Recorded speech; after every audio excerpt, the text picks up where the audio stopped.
Dahil birthday ni Madison, tinatawagan ko po ngayon dito sa harapan si Mommy, si Daddy, at si Maddie. Palakpakan po natin sila.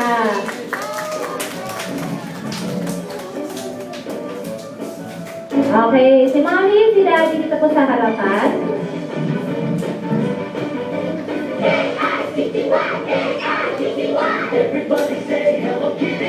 Okay, konting interview muna tayo. Unahin natin si Daddy.